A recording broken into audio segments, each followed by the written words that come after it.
As she stepped out of the car and walked toward the courthouse, her phone buzzed. A terse text from her assistant. "Judge Richardson has a reputation. Be careful." Her chest tightened. The words weren't a warning, they were a premonition. The sunlight filtered through a dense layer of overcast clouds, casting a muted glow over the cityscape of Greenville, South Carolina. It was the kind of morning that felt like the calm before a storm. Eleanor Sinclair sat in her car, gripping the steering wheel tightly. Her breath fogged up the windshield, but she made no move to wipe it away. Her thoughts were too loud, spiraling into a cacophony of frustration and dread. Eleanor was not a woman who panicked easily. As a senior litigator at one of Charleston's most prestigious firms, she thrived on control and preparation. Every case, every argument, every detail of her life was planned and executed with precision.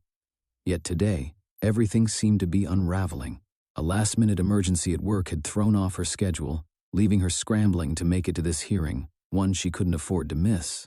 The hearing wasn't about just any property. It was about her house, the small two-story structure with peeling white paint and a sagging porch, nestled on a quiet street on the outskirts of Greenville. It had been her grandmother's home, the place where Eleanor had spent her childhood summers, where she'd learned resilience and independence. Now, thanks to a clerical error in the city's property tax office, it was at risk of being auctioned off. She glanced at her phone. A text from her assistant blinked on the screen. "Judge Whittaker has a reputation. Be careful." The words weren't comforting. With a deep breath, Eleanor pushed open the door of her car, the humid air hitting her like a wall. Adjusting her blazer, she marched toward the courthouse, her heels clicking against the cracked asphalt. The courthouse was a relic of the past, its beige stone facade streaked with grime and its steps uneven from decades of wear. Inside, the air was heavy with the mingled scents of stale coffee and old paper. People moved through the corridors in a haze of anxiety, clutching manila folders and murmuring in hushed tones. Room 302 was already filling up when Eleanor entered. She scanned the room, taking in the tired wooden benches, the scuffed tiles, and the brass plaque on the judge's bench that read, "Honorable Charles Whittaker." The judge himself sat at the bench, a man with silver hair and a stern, hawk-like gaze. He exuded authority, but something in his demeanor felt overbearing, even oppressive. Eleanor slipped into a seat at the back, opening her folder to review her notes. The facts were simple. The city had mistakenly reassessed her grandmother's property taxes, increasing them by an impossible margin. She had proof, neatly tabbed and highlighted, ready to present. This should have been a straightforward matter of correcting a bureaucratic error. But as Eleanor watched Judge Whittaker preside over the cases ahead of hers, she felt a growing unease. The judge's tone was curt, his rulings swift and unforgiving. A young man in a hoodie was fined $500 for a parking violation, his protest ignored. A middle-aged woman received a dismissive reprimand for arriving late to her hearing. Whittaker's piercing gaze seemed to weigh and measure each person. But Eleanor noticed a pattern. Defendants of color faced harsher penalties than their white counterparts. The realization sent a chill down her spine. When her name was called, Eleanor stood, smoothing her blazer as she approached the bench.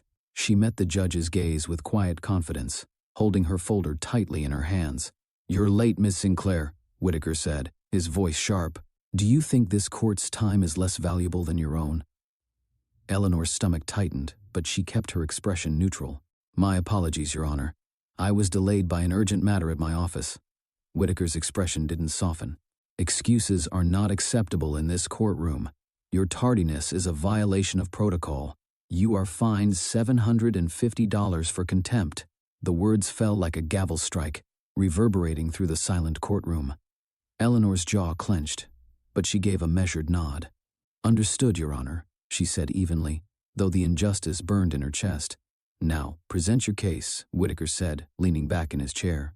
Eleanor began her presentation, her voice steady as she outlined the evidence.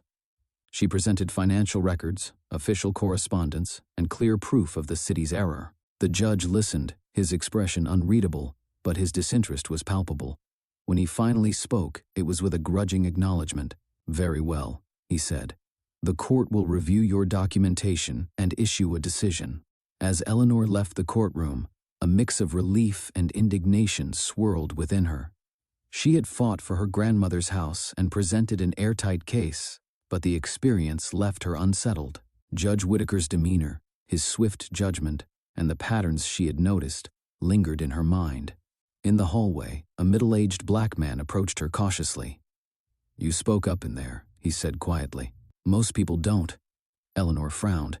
"What do you mean?" The man glanced around before answering. "That judge, he doesn't treat everyone the same. You notice, didn't you?"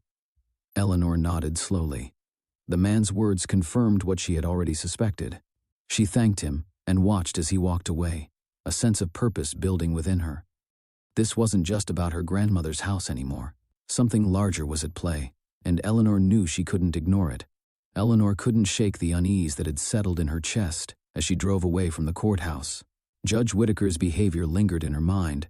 The harsh tone, the disproportionate fine, the subtle differences in how he treated different defendants. She replayed the moments in her head, the young man fined for a minor infraction, the dismissive remarks to a late defendant, and the leniency shown to others who fit a different profile.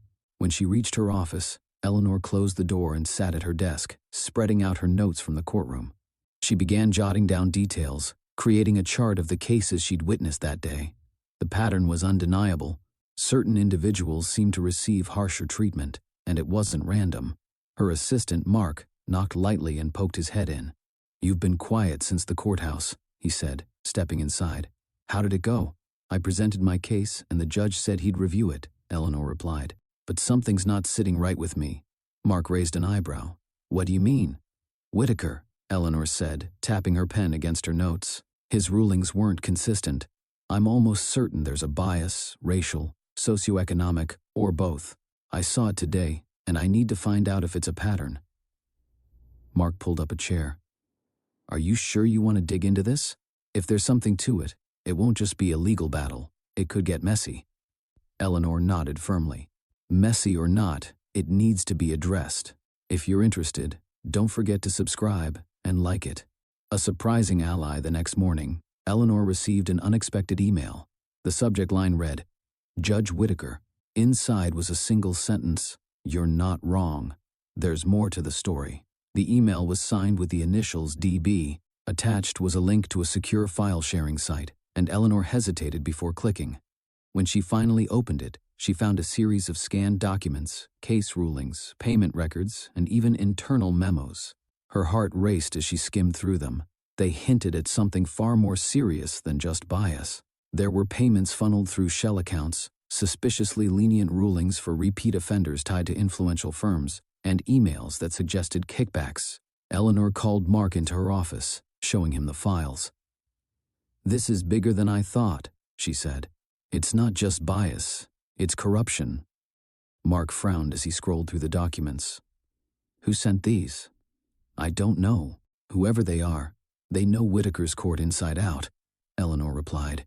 "But if this is real, it means Whitaker isn't just unethical, he's breaking the law." Mark looked at her seriously. "If you go down this road, you'll need more than these files. You'll need solid proof and allies who can back you up." Eleanor nodded, already forming a plan. "I'm going to find out who DB is, and then I'm going to build a case." The whistleblower, the email led Eleanor to Dana Bell, a clerk in Judge Whitaker's office. Dana was nervous when Eleanor first approached her, glancing over her shoulder as they met in a quiet corner of a downtown cafe. "I don't know how you found me," Dana said, her voice barely above a whisper. "But if they find out I've been talking, I'll lose everything."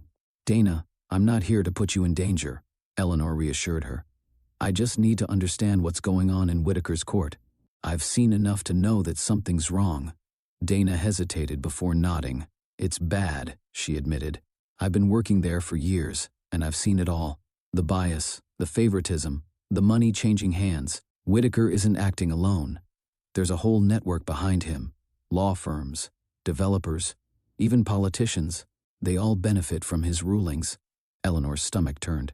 "Do you have proof?" Dana opened her bag and pulled out a USB drive. "I've been keeping records. Case files, emails, memos, everything I could get my hands on. I don't know what to do with it, but I can't stay silent anymore." Eleanor took the drive, her resolve hardening.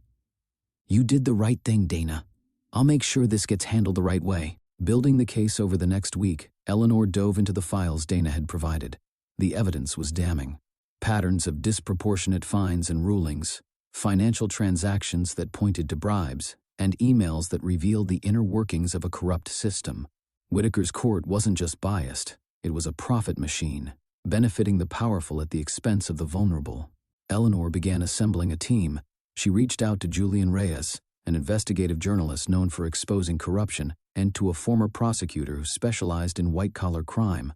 Together, they mapped out a strategy to expose Whitaker and his network. But as they worked, the pushback began. Eleanor received anonymous threats, cryptic notes slipped under her door, phone calls that ended in silence, and a break-in at her office where nothing was stolen but her files were left scattered across the floor. It was clear someone was watching. Escalation. One evening, as Eleanor and Julian reviewed their findings, her phone buzzed with a text from Dana. "They know I've been talking. I think I'm being followed." Eleanor's blood ran cold. She called Dana immediately. "Where are you?" she asked. "At home," Dana whispered. "There's a car parked outside. It's been there all night." "Stay where you are," Eleanor said. "I'll send someone to help." She contacted a trusted friend in law enforcement, arranging for Dana to be placed under protection. But the incident made it clear that they were getting too close. Whitaker and his allies were willing to go to any lengths to protect their operation. Dana's files revealed more than Eleanor had anticipated. The corruption wasn't limited to Whitaker. It extended into a network of influential figures, including prominent real estate developers and high-ranking officials in Greenville. Payments were traced through a labyrinth of accounts, and rulings favored projects that displaced marginalized communities. The more Eleanor uncovered, the clearer it became. This wasn't just judicial bias, it was systemic exploitation. Julian Reyes was relentless, publishing a series of exposés that connected Whitaker's court to shady land deals. Headlines like, "Justice for Sale," "The Hidden Deals of Judge Whitaker," and "Courtroom Corruption, How Power and Money Rule Greenville" sparked outrage. The courthouse steps became the epicenter of protests, with chants of, "No justice, no peace," echoing through the streets. But the attention also brought danger. Eleanor's email was hacked, and Julian reported suspicious vehicles circling his office. Dana, now under police protection, was moved to an undisclosed location. The closer they got to the truth, the more aggressive the pushback became. Eleanor's team expanded to include Greg Mathis, a retired judge with a reputation for integrity. Greg had quietly watched Whitaker's rise and admitted he had turned a blind eye to certain irregularities in the past. Now, he wanted to help dismantle the system he had once been part of. But as the team worked tirelessly, cracks began to show. Mark, Eleanor's assistant, started acting strangely, avoiding questions and hesitating when tasked with sensitive research. Julian grew suspicious and began digging into Mark's background. What he uncovered was a bombshell. Mark had been approached by someone in Whitaker's network. A substantial sum had been deposited into his account, and he had been feeding information about Eleanor's investigation back to the judge's allies. When confronted, Mark broke down. "They threatened my family," he confessed. "I didn't have a choice." Eleanor felt a wave of anger and betrayal, but she forced herself to stay calm. "You've made your choice now," she said firmly. "You either help us fix this, or you're complicit." Mark agreed to cooperate, sharing everything he knew about the people behind Whitaker's operation. The revelations added new layers to the case, but the betrayal was a bitter reminder of how high the stakes were. If you're interested, don't forget to subscribe and like it. As the protests grew louder, Whitaker's allies began to falter. Developers started distancing themselves, and whispers of dissent reached Eleanor's ears. One of Whitaker's closest confidants, a high-profile attorney named Laura Kane, agreed to meet with Eleanor in secret. "I can't protect him anymore," Laura said, her voice trembling. "It's all going to come out, and I won't go down with him." Laura handed Eleanor a folder containing detailed records of Whitaker's dealings, proof of kickbacks, manipulated rulings, and even communications implicating a sitting state senator. The documents were a smoking gun. "This is what we need," Julian said, his eyes scanning the folder. "This will break the case wide open." But Laura's defection came with a warning. "They won't go quietly," she said. "Be ready for anything." The threats escalated. One night, as Eleanor returned home, she found her front door ajar. Inside, her apartment was ransacked, papers scattered across the floor. On her desk sat a single envelope, containing a photograph of her grandmother's house, with the words "Walk Away" scrawled across it in red ink. Eleanor's hands shook as she called the police. The officer who arrived was polite but dismissive, treating the break-in as a random burglary. "It's probably just some kids," he said with a shrug. Frustrated, Eleanor turned to Julian and Greg. "They're trying to scare me, but I'm not backing down," she said.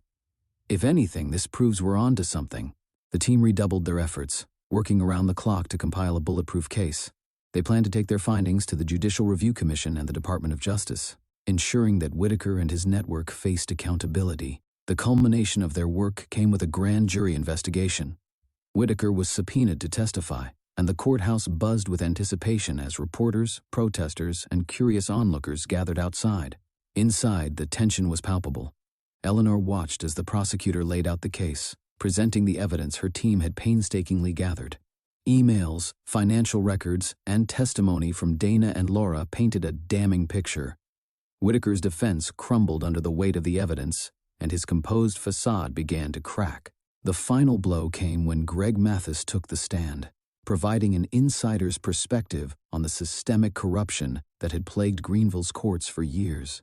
His testimony was a powerful indictment of the culture that had allowed Whitaker to thrive.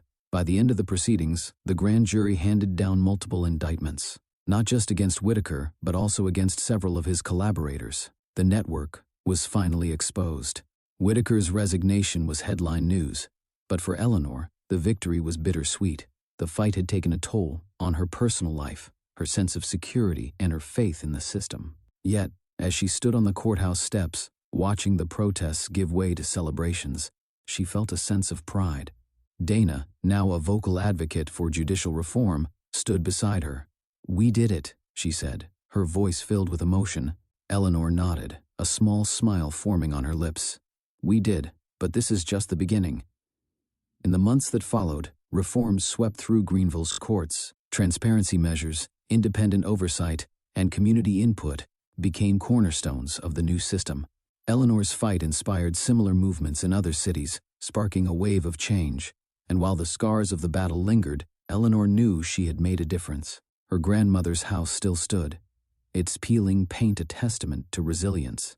And as she looked to the future, she felt ready to face whatever challenges lay ahead. Months after Whitaker's resignation, the ripple effects of Eleanor's fight were still being felt. The judicial reforms she and her team had helped bring about were a milestone, but they were only the beginning. Other whistleblowers began coming forward, exposing similar corruption in nearby districts. What had started as a local battle was growing into a statewide movement. Eleanor became a sought-after speaker, invited to legal forums and community gatherings to share her story. She used these platforms to advocate for accountability and transparency in the justice system, often emphasizing the importance of grassroots efforts. "Change doesn't happen because of one person," she said during a panel discussion at a legal conference. "It happens because communities come together, demanding better." My role was just to shine a light on what was already broken. While the dust settled in Greenville, Julian continued to investigate the real estate developers implicated in Whitaker's network. His findings uncovered a web of shady deals involving land seizures, predatory housing policies, and political contributions designed to influence court rulings. One developer in particular, Carson and Harper, had played a central role in many of Whitaker's rulings. Eleanor and Julian teamed up once more, filing a civil lawsuit against Carson and Harper on behalf of displaced residents. The case garnered national attention, with many seeing it as a test of whether the new reforms could hold powerful entities accountable. The courtroom battle was fierce. Carson and Harper's legal teams spared no expense, attempting to discredit witnesses and delay proceedings. But Eleanor's team was prepared. Dana, now a public advocate for housing justice, worked tirelessly to gather testimonies from families affected by the developers' practices. When the jury delivered its verdict, a ruling in favor of the plaintiffs, Eleanor felt a surge of vindication. The company was ordered to pay substantial damages and implement strict oversight measures. For many of the displaced families, it was the first step toward rebuilding their lives. In the quiet aftermath of the courtroom victories, Eleanor found herself reflecting on the journey. The fight had tested her in ways she hadn't anticipated. There had been moments of doubt, times when the pressure felt insurmountable, but she had persevered. One evening, as she sat on the porch of her grandmother's house, she allowed herself a rare moment of stillness. The peeling paint and creaking boards were comforting in their familiarity. The house had been the starting point of her battle, a symbol of everything she was fighting to protect. Dana joined her, carrying 2 glasses of iced tea. "It's strange," Dana said, settling into a chair. How one mistake in the tax office led to all of this. Eleanor smiled faintly. It wasn't a mistake, it was a spark. And sometimes that's all it takes. They sat in companionable silence, the weight of their journey shared but not spoken. With her victories behind her, Eleanor began thinking about the future. She established a non-profit organization, the Justice Initiative, dedicated to addressing systemic inequalities in the legal system. The initiative provided legal aid to underserved communities and worked to promote judicial accountability across the state. Dana became the director of community outreach, using her experience to connect with individuals who felt powerless against the system. Julian continued his investigative journalism, uncovering new stories of corruption and shining a light on injustices. Eleanor's work inspired a new generation of lawyers and activists, many of whom cited her as their role model. Her story became a case study in law schools, a reminder that even the most entrenched systems could be challenged. If you're interested, don't forget to subscribe and like it. Years later, Eleanor stood on the steps of the newly renovated courthouse, now adorned with a plaque that read, "Equal Justice for All." A group of young law students approached her, asking for advice. "Never underestimate the power of persistence," she told them, "and never forget that justice isn't about laws, it's about people. If you keep that in mind, you'll always be on the right path." As she watched the students walk away, Eleanor felt a quiet resolve. The fight for justice was never truly over, but she was ready for whatever came next. The victory against Carson and Harper and the reforms in Greenville's judicial system had marked a turning point, but Eleanor's fight was far from over. The Justice Initiative quickly became a beacon for those seeking help with legal injustices, and the caseload grew faster than Eleanor and her team could handle. Among the flood of cases was one that caught Eleanor's attention, a series of rulings in a neighboring county that bore striking similarities to Whitaker's court. Defendants from marginalized communities faced disproportionately harsh sentences, while corporations and wealthy individuals received leniency. It was déjà vu, but on a larger scale. "This could be systemic," Julian said during one of their strategy meetings. "If Whitaker was part of a network, it's possible his methods have been replicated elsewhere." Dana nodded in agreement. "And if we don't address it now, it's only going to spread." Eleanor felt the weight of the challenge pressing down on her. Taking on Greenville's corruption had been grueling enough. Tackling an entire region's system felt almost insurmountable, but she knew they couldn't stop now. Eleanor and her team expanded their scope, enlisting the help of other lawyers, investigators, and community leaders.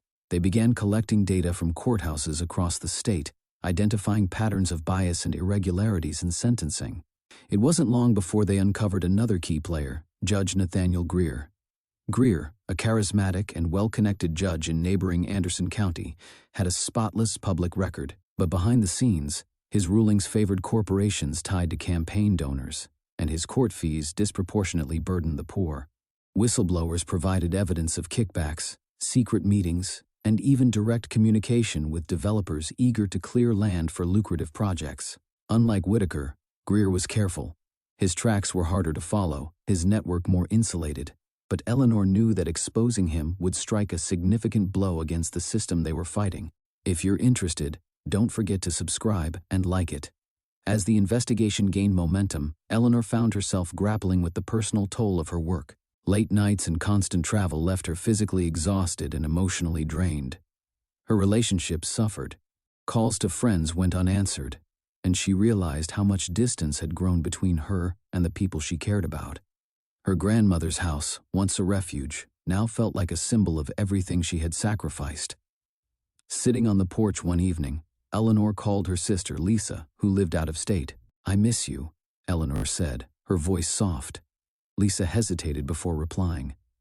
"I miss you too, Ellie, but I worry about you. This fight you're in. It's important, I know, but you can't do it all alone." Eleanor swallowed hard. "I'm not alone," she said, though the words felt hollow. "I have a team."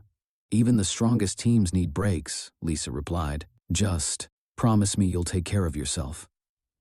Eleanor didn't promise, but the conversation lingered in her mind. She knew Lisa was right, but stepping back felt impossible. The case against Judge Greer began to take shape. Eleanor and her team presented their findings to a coalition of civil rights organizations, gaining their support for a formal complaint. They coordinated with investigative journalists, ensuring the story would reach the public. But Greer's network fought back. Anonymous tips accused Eleanor's team of fabricating evidence, and a smear campaign painted her as a power-hungry lawyer seeking fame. Protesters supporting Greer appeared outside her office, waving signs that read, "Justice, not vendettas." The most chilling moment came when Eleanor received a package at her office. Inside was a single gavel, its handle split in two. Attached was a note, "You've been warned." Mark, still working tirelessly to make amends for his earlier betrayal, urged her to go to the police. But Eleanor knew the threats were meant to intimidate her into silence. "If they're trying this hard to stop us," she said, "it means we're getting close." As the pressure mounted, Eleanor began to feel the cracks in her armor. One evening she broke down in her office, overwhelmed by the enormity of the task ahead. Dana found her sitting at her desk, head in her hands. "You don't have to do this alone," Dana said gently, sitting beside her. "You've built something bigger than yourself. Let us carry some of the weight." Eleanor looked at her friend, tears glistening in her eyes. What if it's not enough? What if no matter how hard we fight, the system wins? Dana placed a hand on Eleanor's shoulder. "Then we keep fighting. Because giving up isn't an option." The words reignited Eleanor's resolve. She stood, straightened her blazer, and returned to work. The case against Judge Greer culminated in a high-profile trial. Eleanor presented damning evidence, emails, financial records, and testimony from whistleblowers who described Greer's abuses of power. Julian's investigative reports had laid the groundwork, ensuring the public was aware of the stakes. Greer, initially defiant, began to crumble under cross-examination. His connections to developers and donors were laid bare, his attempts to discredit Eleanor falling flat in the face of overwhelming evidence. The trial ended with Greer's conviction on multiple charges, including bribery and fraud. It was a monumental victory, but Eleanor knew it was only a step in a much longer journey. In the aftermath of Greer's conviction, Eleanor reflected on how far she had come. The Justice Initiative expanded its reach, partnering with organizations across the country to tackle judicial corruption. Dana became a national advocate for whistleblower protections, and Julian's work earned him a Pulitzer Prize. Eleanor, though proud of their accomplishments, remained grounded. As she addressed a crowd at a rally for judicial reform, she reminded them of the ongoing fight. "Justice isn't a destination," she said. "It's a journey. And every step we take brings us closer to the world we deserve." The crowd erupted into applause, but Eleanor's focus was on the faces before her, each one a reminder of why she had started this journey. The fight was far from over, but for the first time in years, she felt hopeful. If you found this interesting, be sure to subscribe to the channel and listen to the full story. And if you've seen or experienced something similar, I'd love to hear your story in the comments. All the best to you.